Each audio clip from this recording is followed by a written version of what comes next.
Hello students. तो आज हम एक नया चैप्टर स्टार्ट कर रहे हैं, फ्लूइड मैकेनिक्स। ठीक है। तो प्रीवियस लेक्चर में या इसके पहले आप ये मैकेनिक्स पढ़ चुके हो, है ना। तो मैकेनिक्स में हमने बेसिकली सिर्फ सॉलिड को स्टडी किया था, है ना। आपको याद होगा कि उसमें हमारे पास सॉलिड था, वो कभी रेस्ट में होता था, कभी मोशन में होता था, है ना। सेम टाइप की सिचुएशन हम यहाँ पे फ्लूइड्स के बारे में पढ़ेंगे। तो सबसे पहली चीज़ हम ये देखते हैं कि फ्लूइड्स होता क्या है। तो जो भी सब्सटेंस जो फ्लो कर सकता है ना। तो जो फ्लो कर सकता है वो क्या होगा, उसे हम फ्लूइड बोलेंगे, है ना। तो विच कैन फ्लो, तो जो भी सब्सटेंस फ्लो कर सकता है वो फ्लूइड कहलाता है। तो फ्लूइड में क्या आता है, इसमें ये दो सब्सटेंस आते हैं, लिक्विड और गैसेस। तो ये दोनों सब्सटेंस फ्लूइड कहलाता है क्योंकि ये दोनों में फ्लो करने की प्रॉपर्टी होती है ना। तो ये एक स्पेशल काइंड ऑफ सब्सटेंस है। यहाँ पे भी जो सब कुछ हमने सॉलिड्स के केस में पढ़ा था, है ना, वो वही सेम चीज़ हम यहाँ पे भी स्टडी करने का ट्राई करेंगे। तो सबसे पहला काम हमारा ये होगा कि हम फ्लूइड्स को पहले, जब ये रेस्ट में होगा, है ना, तब हम उसको स्टडी करेंगे। और इसे हम बोलते हैं इक्विलिब्रियम कंडीशन और अनएक्सेलरेटेड कंडीशन। तो जब ये एक्सेलरेट नहीं हो रहा हो तब इसकी प्रॉपर्टी क्या होती है, हम वो चीज़ पहले डिस्कस करेंगे, है ना। तो फ्लूइड्स के बारे में देखते हैं कि जैसे मान लो कि हमारे पास ये एक लिड है ना, और इसके ऊपर हमने एक वाटर ड्रॉप रखा हुआ है ना। तो आपने वाटर ड्रॉप देखा होगा कि ये इस टाइप का कुछ शेप एक्वायर कर लेता है ना। और अगर हम इसी लिड को अगर थोड़ा सा हम एंगल पे इस तरीके से इसको हम कर दे, तो अब ये जो फ्लूइड था यहाँ पे, ये जो लिक्विड था यहाँ पे, इस लिक्विड में एक्चुअली में क्या होता है कि ये अब इस शेप का नहीं रहता है। जो इसका ओरिजिनल शेप था ये वाला, है ना, ये शेप था, तो ये इसका ये शेप नहीं रखता। आपने वाटर ड्रॉप को देखा होगा, तो ये जैसे ही इसको आप किसी एंगल पे रखोगे तो ये इस टाइप से शेप ले लेता है ना। तो ये इस टाइप से इस पे फ्लो करना स्टार्ट कर देता है ना। तो यहाँ पे और ये ड्रॉप क्या होने लगेगा, धीरे धीरे करके यह इस तरफ से बाहर निकलने का ट्राई करेगा, है ना। तो ये चीज क्यों होता है ना, फ्लूइड में ये डिफॉर्मेशन टाइप का क्यों होता है। तो आपको याद होगा कि जब हमने प्रीवियस लेक्चर में जब हमने सॉलिड पे फोर्स लगाया था, है ना, तो उस पे हमने एक टेंजेंशियल फोर्स लगाया था, याद होगा आपको, है ना। तो ये इस टेंजेंशियल फोर्स के कारण इस बॉडी में क्या होता था कि एक शियर स्ट्रेस जनरेट होता था, याद होगा इस तरीके से, है ना। तो ये बॉडी इस तरीके से आगे की तरफ मूव करता था, और जैसे ही हम इसको वापस छोड़ देंगे तो ये क्या होगा, फिर से अपने ओरिजिनल पोजीशन पे आने का ट्राई करता है ना। तो ट्राई टू रीस्टोर, और जिसे हम बोलते थे रीस्टोरिंग फोर्स। आपको प्रीवियस लेक्चर का याद होगा कि इस फोर्स के कारण जो स्ट्रेस स्ट्रेस या स्ट्रेन इसमें डेवलप होता था, वो स्ट्रेन स्ट्रेस जब इसको हम हटाते थे तो ये क्या होता था, एक फिर से अपने वापस आने का ट्राई करता था, है ना। जबकि इस केस में क्या होता है कि यहाँ पे जब हम फोर्स लगता है, जैसे इस वाटर ड्रॉप है तो इस वाटर ड्रॉप का कुछ वेट होगा, है ना। तो इस केस में ये वाटर ड्रॉप के नीचे क्या लग रहा था, mg लग रहा था। लेकिन जब यहाँ पे ये वाटर ड्रॉप होगा तो ये वाटर ड्रॉप क्या करता है कि इसका नीचे एक mg लगता है, लेकिन एक कंपोनेंट इसका इस तरफ एक्ट करना स्टार्ट करता है ना। तो याद होगा आपको कि अगर ये एंगल हम थीटा मान लेते हैं तो ये कितना हो जाएगा, mg साइन थीटा। तो अब इसको इससे रिलेट करके देखो कि यहाँ पे हमने एक टेंजेंशियल फोर्स लगाया था, तो यहाँ पे ये वाला जो mg साइन थीटा कंपोनेंट है, ये भी क्या करता है, यहाँ पे टेंजेंशियल फोर्स लगाता है कि नहीं। और इस टेंजेंशियल फोर्स के कारण इसमें डिफॉर्मेशन आना स्टार्ट होता है ना। और इसी डिफॉर्मेशन के कारण वो क्या होता है, जो ये लिक्विड है ये फ्लो करना स्टार्ट हो जाता है कि नहीं। तो जैसे जैसे ये mg का जो टर्म है और जो डिफॉर्मेशन है, वो डिफॉर्मेशन इंक्रीज कैसे होगा, है कि नहीं। तो डिफॉर्मेशन क्या होता है, डिफॉर्मेशन इंक्रीज होता है किसके कारण? इस शियर स्ट्रेन के कारण। और ये जो कंपोनेंट है फोर्स का, इस फोर्स के कारण शियर स्ट्रेन डेवलप होता है और ये स्ट्रेन क्या होता है? कॉन्टिन्यूसली इंक्रीज होता रहता है ना, कॉन्टिन्यूसली इंक्रीज। और चेंज के टर्म में बात करें तो ये क्या होता है? कॉन्टिन्यूसली चेंज होता रहता है ना। लेकिन ये चीज, इसी चेंज के कारण क्या होता है? इस लिक्विड में फ्लो आना स्टार्ट होता है ना, और इसी के कारण ये लिक्विड क्या होता है? फ्लो करना स्टार्ट कर जाता है ना। जबकि सॉलिड के केस में क्या था कि ये स्ट्रेन जो था ये वापस से रिस्टोरिंग फोर्स जनरेट करके इसको वापस अपने पोजीशन पे ले आता था। लेकिन इस केस में क्या होता है कि इस केस में ये जो रिस्टोरिंग फोर्स इसमें डेवलप नहीं हो पाता, और जो होता भी वो काफी वीक होता है ना। तो ये टेंजेंशियल जो फोर्स इस पे लग रहा है ये इसको और स्ट्रेन देता है, और इसका डिफॉर्मेशन हमेशा क्या होता है? इंक्रीज होता रहता है ना। और स्पेशली अगर हम बात करें तो अभी हम जो कुछ भी पढ़ेंगे वो आइडियल लिक्विड के बारे में बात करेंगे, है ना, क्योंकि जो जनरली जो हमारे पास लिक्विड होता है वो आइडियल लिक्विड नहीं होता है। तो अगर हम इसमें ये फोर्स होता है तो ये कंप्लीटली जो रिस्टोरिंग फोर्स की बात कर रहे हैं तो वो थोड़ा सा इसमें रिस्टोरिंग फोर्स डेवलप होता है ना, लेकिन वो इतना कम होता है कि हमें ये वाला फोर्स ज्यादा होने के कारण हमें डिफॉर्मेशन ज्यादा दिखाई पड़ता है कि नहीं। तो रिस्टोरिंग फोर्स यहां पे उतना ज्यादा डेवलप नहीं हो पाता है कि नहीं। और इस केस में क्या होता है? इस केस में क्या होता है कि यहां पे ये जो शियरिंग फोर्स लग रहा है और ये टेंजेंशियल फोर्स लग रहा है, ये टेंजेंशियल फोर्स इस ड्रॉप में क्या करता है? इलोंगेशन क्रिएट करता है ना। और ये इलोंगेशन क्या होता है? इलोंगेशन कंटिन्यूअसली इंक्रीजेज, है कि नहीं। और ये इंक्रीज कब तक होता रहेगा? जब तक ये जो टेंजेंशियल स्ट्रेस था ये और जो टेंजेंशियल फोर्स है वो कंप्लीटली खत्म नहीं हो जाता है ना। तो जैसे इस वाले केस में कोई टेंजेंशियल फोर्स नहीं था तो ये वाटर ड्रॉप इस फॉर्मेट का होता है, लेकिन जब इसको थोड़ा सा हम टिल्ट कर देंगे, है ना, तो ये इसमें टेंजेंशियल फोर्स डेवलप होता है और ये कंटिन्यूसली इंक्रीज होता रहता है। और कब तक इंक्रीज होगा? तब तक इंक्रीज होता है जब तक ये टेंजेंशियल जो फोर्स है वो जीरो नहीं हो जाए। यानी लिक्विड अपने आप को, लिक्विड में जब भी आप फोर्स लगाओगे तो वो अपने आप को हमेशा ये ट्राई करता है कि उसका टेंजेंशियल जो फोर्स है वो क्या हो जाए? नल हो जाए और जीरो हो जाए, है कि नहीं। लेकिन ये चीज हर एक टाइप के लिक्विड में नहीं हो पाता है ना। तो अभी हम सिर्फ कौन से लिक्विड के लिए पढ़ रहे हैं? आइडियल लिक्विड, है ना। तो आइडियल लिक्विड में क्या होगा कि जो ये फोर्स होगा, टेंजेंशियल फोर्स होगा, वो पूरा कंप्लीटली जीरो हो जाएगा, है ना। एक और टाइप का लिक्विड होता है जो विस्कस लिक्विड होता है। तो उस विस्कस लिक्विड में टेंजेंशियल वाला पार्ट कंप्लीटली जीरो नहीं होता, कुछ होता है।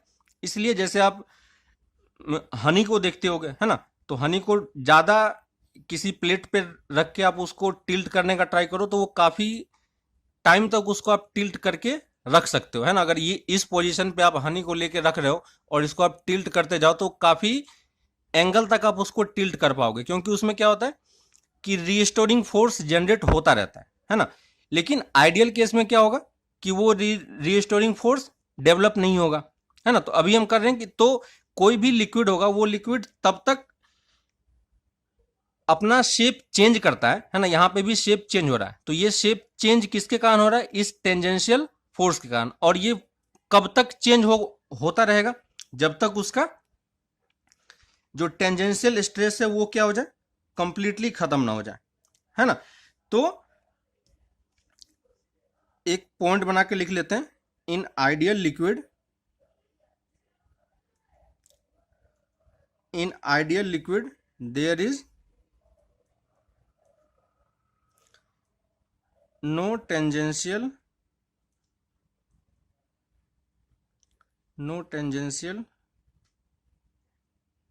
स्ट्रेस और नो रीस्टोरिंग फोर्स, है ना। तो आइडियल लिक्विड में क्या होता है कि कोई भी रीस्टोरिंग फोर्स डेवलप नहीं होता है, और रीस्टोरिंग फोर्स डेवलप नहीं होगा तो वो क्या करेगा? उसका शेप चेंज होता रहेगा। और कब तक शेप शेप चेंज होगा उसका, है ना, जब तक वो ये टेंजेंशियल फोर्स उसका कंप्लीटली खत्म ना हो जाए, है ना। तो लिक्विड करता क्या है उसको, it arranges itself in such a way such that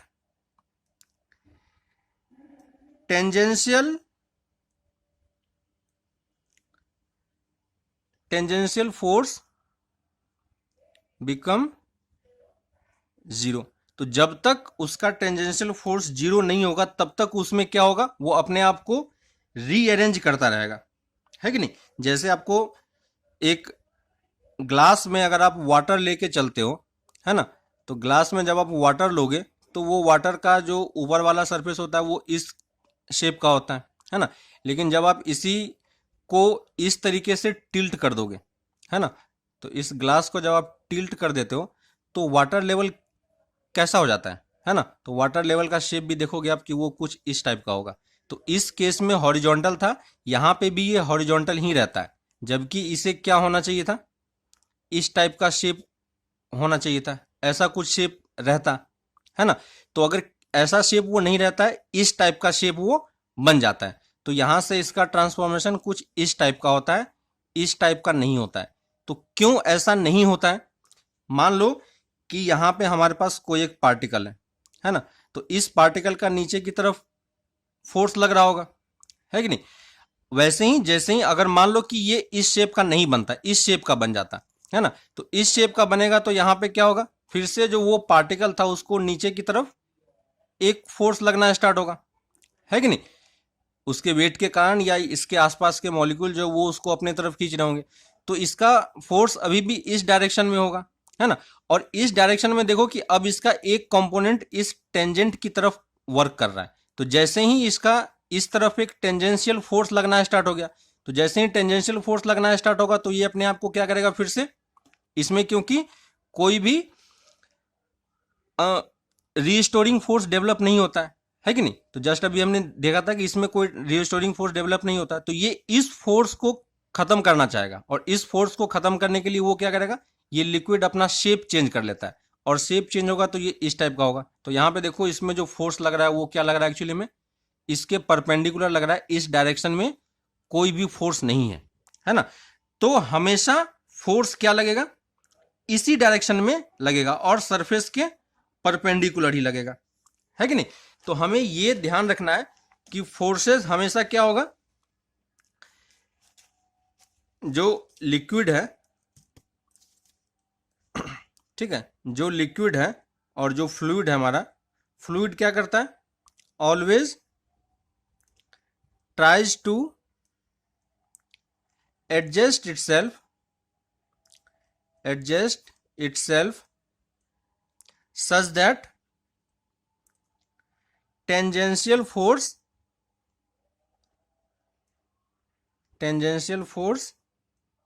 will be zero, है ना। तो इसी प्रॉपर्टी के कारण हमेशा क्या होता है कि इसमें ये इसका शेप इस तरीके से हॉरिजॉन्टल ही रहता है। पहले भी इसका शेप हॉरिजॉन्टल था और अब भी इसका शेप क्या हो जाता है, हॉरिजॉन्टल ही हो जाता है ना। तो वो इसका यही प्रॉपर्टी होता है। और लिक्विड सरफेस पे जो भी फोर्स लगेगा वो हमेशा क्या होगा, सरफेस के परपेंडिकुलर ही फोर्स लगेगा। तो अगर आपको किसी भी वेसल में, है ना, आप डिफरेंट टाइप के वेसल्स में जब हम किसी लिक्विड को रखते हैं तो उसका आपने शेप देखा होगा, वो क्या होता है, हर बार वो जो भी वेसल होता है उसी का वो शेप ले लेता है, और इस तरीके से शेप लेता है कि किसी भी पॉइंट पे पार्टिकल पे, जो वो लिक्विड पार्टिकल पे जो फोर्स लगेगा वो हमेशा क्या लगेगा, सरफेस के परपेंडिकुलर ही लगेगा, है ना। तो हमेशा ये चीज ट्रू होता है। लेकिन ये सब चीजें ट्रू कब होता है, सिर्फ स्टैटिक कंडीशन में, है ना। तो एक पॉइंट और लिख लेते हैं, all forces acting on any liquid surface has to be perpendicular to the liquid surface, है ना। तो हमेशा ये लिक्विड सरफेस के परपेंडिकुलर लगेगा, लेकिन किस कंडीशन में? हमेशा स्टैटिक कंडीशन में, है ना। तो ये चीज हमें ध्यान रखना है कि अभी जो कुछ भी हम पढ़ रहे हैं वो सिर्फ किसके लिए पढ़ रहे हैं? स्टैटिक कंडीशन के लिए पढ़ रहे हैं। अगर स्टैटिक कंडीशन नहीं होता है तो ये प्रॉपर्टी क्या होगा? वैलिड नहीं रहेगा। उस केस में फोर्सेस किसी भी डायरेक्शन में लग सकता है ना। तो ये बेसिक चीज था फ्लूइड का। तो पहली प्रॉपर्टी जो हमने यहां पे देखा कि फोर्स हमेशा क्या लगेगा? सरफेस के परपेंडिकुलर ही लगेगा, है ना। तो ये चीज फ्लूइड के केस में हमेशा वैलिड होता है, जबकि सॉलिड में क्या होता है कि आप उसको किसी भी एंगल पे फोर्स लगा सकते हो, उसका कोई भी चेंज नहीं होता है ना। दूसरी चीज जो हमने मैकेनिक्स में पढ़ी थी कि अगर कोई चीज स्टैटिक कंडीशन में है तो उस पर टोटल और नेट फोर्स कितना होगा? तो नेट फोर्स हमेशा क्या होगा? उस पर जीरो होगा, है ना। डिफरेंट डिफरेंट डायरेक्शन से फोर्स लग रहे होंगे, लेकिन वो सारे फोर्स मिलके क्या हो रहा होगा? जीरो फोर्स जनरेट कर रहा होगा, क्योंकि हम अभी लिक्विड को मोशन के टर्म में नहीं पढ़ रहे हैं, है ना। सिर्फ हम किसके टर्म में पढ़ रहे हैं कि ये चीज स्टैटिक कंडीशन में हो और सब कुछ रेस्ट में हो और अनएक्सेलरेटेड हो, है ना। तो यहां पे हम अभी एक्सेलरेशन वाला पार्ट नहीं कर रहे हैं, और जिसको हम डायनेमिक्स बोलेंगे, है ना। तो अभी हम स्टैटिक कंडीशन पढ़ रहे हैं, डायनेमिक्स कंडीशन हम लोग बाद में पढ़ेंगे, तो वहां करेंगे, ठीक है। तो अब कुछ लिक्विड की प्रॉपर्टीज देख लेते हैं कि प्रॉपर्टीज क्या क्या होती है, और जिसके बेसिस पे हम आगे अपना कैलकुलेशन करेंगे, ठीक है। तो अब हम लिक्विड्स की प्रॉपर्टीज देखते हैं। तो प्रॉपर्टीज ऑफ और प्रॉपर्टी ऑफ लिक्विड, तो सबसे पहली प्रॉपर्टी इसमें है कि लिक्विड का क्या होता है? डेंसिटी होता है ना। तो पहली चीज हम इसकी डेंसिटी के बारे में पढ़ेंगे। तो डेंसिटी को हम किस तरीके से डिफाइन करते हैं? तो डेंसिटी क्या होगा? Rho equal to mass upon volume, है ना। तो ये चीज हमें ध्यान रखना है कि ये मास अपॉन वॉल्यूम होता है, और इसे हम सिंबॉलिक फॉर्म में m बाई वी लिखते हैं। तो rho equal to m by v हम डिफाइन कर सकते हैं, है कि नहीं। इसका यूनिट क्या होगा? तो यहां से आप देख सकते हो केजी पर मीटर क्यूब, है ना, ऐसा यूनिट है। वैसे ही वाटर के केस के लिए हम डेंसिटी कितना होता है? 1000 केजी पर मीटर क्यूब, है ना। और इसी को अगर हम ग्राम में कन्वर्ट करें तो 1 ग्राम पर सीसी, है ना। तो ये वाटर के लिए ये चीज़ें फिक्स है ना। तो हर एक मटेरियल का, हर एक लिक्विड का अपना डेंसिटी होता है। तो ये वाटर के लिए ये मैक्सिमम टाइम पे हमें यूज करना है, तो इसको हम अच्छे तरीके से याद रखेंगे। अब ये डेंसिटी किस पे डिपेंड करता है? तो प्रीवियस लेक्चर में हमने देखा था कि डेंसिटी किस पे डिपेंडेंट होता है। हमने डेंसिटी और प्रेशर का एक रिलेशन निकाला था, है ना। तो डेंसिटी किस पे डिपेंड करता है? प्रेशर पे डिपेंड करता है। और किस पे डिपेंड करेगा? टेम्परेचर पे, है ना। तो ये दोनों चीज एक्चुअली में किसको अफेक्ट करता है? वॉल्यूम को, है ना। तो प्रेशर इंक्रीज होगा तो वॉल्यूम डिक्रीज हो जाएगा, है ना। वैसे ही टेम्परेचर और वॉल्यूम में भी अलग अलग कंडीशन में अलग अलग रिलेशन होता है ना। तो ये दोनों चीजें वॉल्यूम को अफेक्ट करती है, इसलिए डेंसिटी क्या हो जाता है? चेंज हो जाता है। बाकी मास तो हर एक बॉडी के लिए क्या है? फिक्स्ड अमाउंट के लिए वो चीज कांस्टेंट है। तो डेंसिटी इन दो चीजों पे डिपेंड करती है। अब मान लो कि हमारे पास दो डिफरेंट काइंड ऑफ लिक्विड है ना। तो मान लो कि हमारे पास दो लिक्विड है, लिक्विड ए और लिक्विड बी, ठीक है। और इस दोनों लिक्विड का डेंसिटी हमें दिया हुआ है रो 1 और रो 2। और अगर हम इन दोनों लिक्विड को मिक्स करते हैं, है ना, तो when liquid A and liquid B are mixed together, है ना। तो अगर हम दोनों को मिक्स कर देंगे तो दोनों को मिक्स करने के बाद हमें एक नया मिक्सचर मिलेगा, है ना। तो उस मिक्सचर की डेंसिटी कितनी होगी, है ना। तो when liquid A and B are mixed together find the density of mixture. तो मिक्सचर की डेंसिटी हम कैसे डिफाइन करेंगे? तो यहां पे हम दो कंडीशन लेते हैं। First condition, when same volume is mixed, है ना। मतलब हमारे पास जो लिक्विड ए है और लिक्विड बी है, इसकी डेंसिटी ρ1 है, इसकी डेंसिटी ρ2 है, और इसका भी वॉल्यूम v हम ले रहे हैं और इसका भी वॉल्यूम हम v ले रहे हैं। तो अभी हम दोनों के सेम वॉल्यूम को आपस में मिक्स करेंगे। तो जब आपस में मिक्स करेंगे तो एक नया मिक्सचर का डेंसिटी क्रिएट होगा, है ना। तो मिक्सचर का डेंसिटी हम किस तरीके से कैलकुलेट करेंगे? तो सिंपल फॉर्मूला हमारे पास क्या था, rho equal to m by b, और m क्या था, मास, और v क्या था, वॉल्यूम, है ना। तो अब देखो, सबसे पहले हमें टोटल मास निकालना होगा, है ना। तो यहां पे हम क्या लिखेंगे, total mass upon total volume. तो टोटल मास कितना होगा? तो अगर ये इस लिक्विड की डेंसिटी ρ1 है ना, और इसका मास हम m1 मान लेते हैं, तो रो m1 और v में ये रिलेशन होगा, ठीक है। वैसे ही ρ2 में भी हम रिलेशन निकाल सकते हैं, m2 बाई v। तो दोनों से m1 और m2 कैलकुलेट कर सकते हैं कि नहीं? तो m1 कितना होगा, ρ1 इंटू वी, और m2 कितना होगा, ρ2 इंटू वी। तो यहाँ पे जो है ये हमारा मिक्सचर है, रो मिक्स लिख रहा है, तो रो मिक्सचर डेंसिटी क्या होगा, टोटल मास। तो टोटल मास हम कितना लिखेंगे, ρ1 into v plus ρ2 into v, और डिवाइडेड बाय टोटल वॉल्यूम। तो जब हमने इसके v और इसके v वॉल्यूम को ऐड किया तो टोटल वॉल्यूम कितना हो गया, v प्लस वी, है ना। तो हमने टोटल मास लिखा और टोटल वॉल्यूम लिखा, है ना। तो ये हमारा हो गया total mass upon total volume, है ना। तो जब भी हम डेंसिटी कैलकुलेट करेंगे तो यही फॉर्मूला यूज कर रहे हैं, क्योंकि हम अलग अलग टाइप के मिक्स सब्सटेंस को और लिक्विड को मिक्स कर रहे हैं, तो हमें ये टोटल कैलकुलेट करना पड़ेगा। अब देखो, ऊपर नीचे से v कैंसिल हो जाएगा, तो क्या आ जाएगा, ρ1 बाय ρ2 बाय ρ1 प्लस ρ2 बाय 2। तो जो हमारे पास नया मिक्सचर होगा, उस मिक्सचर का डेंसिटी कितना हो जाएगा, ρ1 प्लस ρ2 बाय 2। और ये इस तरीके से अगर हम सेम वॉल्यूम में ऐड करते हैं तो हमारा मिक्सचर का जो डेंसिटी होता है वो किसके तरह निकलता है, अरिथमेटिक मीन, है कि नहीं।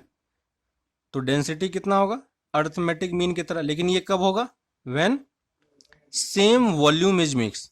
तो जब अगर सेम वॉल्यूम मिक्स करेंगे तो ये अरिथमेटिक मीन की तरह काम करेगा, है ना। इसका मतलब ये नहीं कि हर बार हमें जब भी डेंसिटी निकालना हो तो अगर दो लिक्विड को हमने ऐड किया तो हम ये नहीं कि उसका हम सबको ऐड करके उसका हम अरिथमेटिक मीन निकाल लें। तो ये पर्टिकुलरली किस केस में वैलिड है, जब सेम वॉल्यूम हम मिक्स कर रहे हैं, ठीक है। सेकेंड केस लेते हैं, when equal mass are mixed, है ना। तो when equal mass is mixed. तो अगर हम इक्वल मास मिक्स कर रहे हैं तो ए और बी हमारे पास दो सब्सटेंस है और दो लिक्विड है, इसका डेंसिटी ρ1 और इसका डेंसिटी ρ2। लेकिन अब हमें वॉल्यूम नहीं पता है, हमें मास पता है, और दोनों का मास कितना है, m है। फिर से हम ये फॉर्मूला लिख पाएंगे, ρ1 equal to m by v1, है ना। तो अब हम इसका वॉल्यूम क्या मान रहे हैं, v1, और इसका वॉल्यूम v2 मान रहे हैं। तो यहां से ρ2 कितना हो जाएगा, m बाई v2। और अब हम जब रो मिक्सचर कैलकुलेट करेंगे तो फिर से हम क्या लिखेंगे, total mass upon total volume. और टोटल मास कितना हो जाएगा, दोनों का मास तो हमें ऑलरेडी दिया हुआ है, तो हमने टोटल मास दोनों को ऐड कर दिया। और टोटल वॉल्यूम कैसे निकालेंगे, तो अब देखो यहां से वॉल्यूम हमें कैलकुलेट करना होगा। तो v1 कितना हो जाएगा, m बाई ρ1, है ना। तो यहाँ पे हम v1 प्लस v2 लिख रहे हैं, और इसको फिर से जब रीअरेंज करेंगे तो m by 2m by v1 को क्या लिखेंगे, m by ρ1 plus m by ρ2। और जब इसको सॉल्व कर सकते हैं हम, है ना। तो जब इसको सॉल्व करोगे तो ये क्या बन जाएगा, 2 बाई 1 बाई ρ1 प्लस 1 बाई ρ2, है ना। और मैथमेटिक्स में आपको याद होगा कि ये क्या होता है, हार्मोनिक मीन होता है ना। तो ρ1 ρ2 2 टाइम्स बाई ρ1 प्लस ρ2।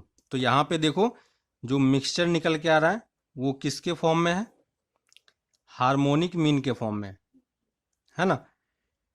तो मिक्सचर हम यहां पे निकालेंगे तो हार्मोनिक मीन में आएगा कब, when equal mass is mixed. तो यहां पे मास सेम है, क्लियर है। तो डेंसिटी में हमें ये चीज ध्यान रखना है। तो फॉर्मूला हमें याद करने की जरूरत नहीं है, बस हमें ये डेफिनेशन याद रखना है कि डेंसिटी क्या होता है, मास बाय वॉल्यूम और टोटल मास बाय वॉल्यूम। तो हम ये चीज टोटल मास और टोटल वॉल्यूम के टर्म में कैलकुलेट करेंगे, चाहे कितने भी लिक्विड हो। हमने 2 के केस में लिया, वैसे ही 3 लिक्विड 4 लिक्विड को भी आपस में मिक्स किया जा सकता था। तो उसे जब मिक्स किया जाएगा तो फिर से वहां पे भी हम उसी टाइप का कंडीशन जनरेट होगा, है ना। तो बस डेफिनेशन हमें ये चीज ध्यान रखना है। तो डिफरेंट डिफरेंट टाइप्स के लिक्विड अगर आपस में मिक्स होंगे तो उसका हम कंबाइन और मिक्सचर का हम डेंसिटी कैलकुलेट कर सकते हैं, ये सिंपल फॉर्मूले से, है ना। तो ये इसकी एक प्रॉपर्टी थी, प्रॉपर्टी ऑफ लिक्विड में डेंसिटी की, ठीक है। नेक्स्ट क्लास में हम इसी प्रॉपर्टी ऑफ लिक्विड को कंटिन्यू करेंगे और फिर प्रेशर के बारे में पढ़ेंगे कि प्रेशर लिक्विड के केस में किस तरीके से डिफाइन होता है ना, और प्रेशर के बेसिस पे क्या क्या चीजें कैलकुलेट होती है। तो आपको आइडिया हो गया होगा कि यहाँ पे जो हमारा सॉलिड वाला केस था वहां पे हम सब कुछ किसके टर्म में पढ़ते थे, फोर्स के टर्म में, है ना। लेकिन यहाँ पे क्योंकि वॉल्यूम इन्वॉल्व है तो हम सब कुछ किसके टर्म में पढ़ेंगे, ये प्रेशर के फॉर्म में, है ना। तो यहाँ पे मैक्सिमम टाइम हमें प्रेशर से ही डील करना पड़ेगा। तो जो नेक्स्ट प्रॉपर्टी है प्रेशर, वो काफी इंपॉर्टेंट है, उसे हमें अच्छे से समझना है ना, ताकि और अगर हमें प्रेशर पता है तो हम फिर फोर्स भी कैलकुलेट कर सकते हैं। लोअर क्लास में आपने ये चीज देखा होगा कि कैसे फोर्स और प्रेशर में रिलेशन होता है, तो हम वहां से वो चीज कैलकुलेट कर पाएंगे। तो नेक्स्ट क्लास में हम इसकी सेकेंड प्रॉपर्टी से स्टार्ट करेंगे, प्रेशर, और उसमें किस तरीके से वेरिएशन होता है, कैसे ये आपस में रिलेटेड होता है, उन सब चीजों को हम नेक्स्ट क्लास में स्टडी करेंगे, है ना। तो नेक्स्ट क्लास में हम प्रेशर वाला पार्ट कंप्लीट करेंगे कि प्रेशर किस तरीके से डिफाइन होता है, ठीक है। तो तब तक के लिए आप ये चीज करो और टेक्स्ट बुक में और नोटबुक में जो भी आपके पास क्वेश्चंस हैं वहां से क्वेश्चंस लगाने का ट्राई करो कि डेंसिटी पे कौन कौन से क्वेश्चंस दिए हुए हैं, ठीक है। तो नेक्स्ट क्लास में जब हम प्रेशर पढ़ेंगे तो आपके पास और भी क्वेश्चन सॉल्व करने के लिए मिलेगा, ठीक है। तो नेक्स्ट क्लास में हम फिर मिलते हैं नए टॉपिक के साथ। Okay, bye.